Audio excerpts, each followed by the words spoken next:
Big data processing technologies provide ways to work with large sets of structured, semi-structured, and unstructured data so that the value can be derived from big data. In some of the other videos, we discussed big data technologies such as NoSQL databases and data lakes. In this video, we are going to talk about 3 open source technologies and the role they play in big data analytics: Apache Hadoop, Apache Hive, and Apache Spark. Hadoop is a collection of tools that provides distributed storage and processing of big data. Hive is a data warehouse for data query and analysis built on top of Hadoop. Spark is a distributed data analytics framework designed to perform complex data analytics in real time. Hadoop, a Java-based open source framework, allows distributed storage and processing of large datasets across clusters of computers. In Hadoop distributed system, a node is a single computer, and a collection of nodes forms a cluster. Hadoop can scale up from a single node to any number of nodes, each offering local storage and computation. Hadoop provides a reliable, scalable, and cost-effective solution for storing data with no format requirements. Using Hadoop, you can incorporate emerging data formats such as streaming audio, video, social media sentiment, and clickstream data along with structured, semi-structured, and unstructured data not traditionally used in a data warehouse. Provide real-time, self-service access for all stakeholders.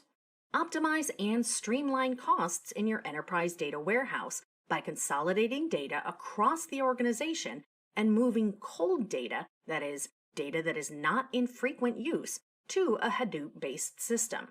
One of the 4 main components of Hadoop is Hadoop Distributed File System, or HDFS, which is a storage system for big data that runs on multiple commodity hardware connected through a network. HDFS provides scalable and reliable big data storage by partitioning files over multiple nodes. It splits large files across multiple computers, allowing parallel access to them. Computations can, therefore, run in parallel on each node where data is stored.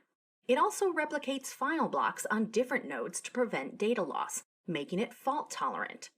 Let's understand this through an example. Consider a file that includes phone numbers for everyone in the United States. The numbers for people with last names starting with an A might be stored on server 1, B on server 2, and so on. With Hadoop, pieces of this phone book would be stored across the cluster. To reconstruct the entire phone book, your program would need the blocks from every server in the cluster. HDFS also replicates these smaller pieces into 2 additional servers by default, ensuring availability when a server fails. In addition to higher availability, this offers multiple benefits. It allows the Hadoop cluster to break up work into smaller chunks and run those jobs on all servers in the cluster for better scalability. Finally, you gain the benefit of data locality, which is the process of moving the computation closer to the node on which the data resides. This is critical when working with large datasets because it minimizes network congestion and increases throughput. Some of the other benefits that come from using HDFS include fast recovery from hardware failures, because HDFS is built to detect faults and automatically recover. Access to streaming data, because HDFS supports high data throughput rates.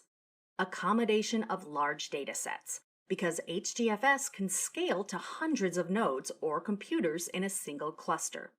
Portability, because HDFS is portable across multiple hardware platforms and compatible with a variety of underlying operating systems. Hive is an open-source data warehouse software for reading, writing, and managing large dataset files that are stored directly in either HDFS or other data storage systems such as Apache HBase. Hadoop is intended for long sequential scans, and because Hive is based on Hadoop, queries have very high latency, which means Hive is less appropriate for applications that need very fast response times. Hive is not suitable for transaction processing that typically involves a high percentage of write operations. Hive is better suited for data warehousing tasks such as ETL, reporting, and data analysis, and includes tools that enable easy access to data via SQL.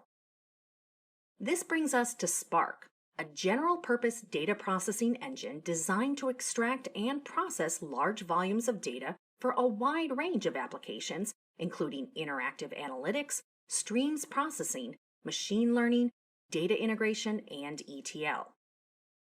It takes advantage of in-memory processing to significantly increase the speed of computations and spilling to disk only when memory is constrained.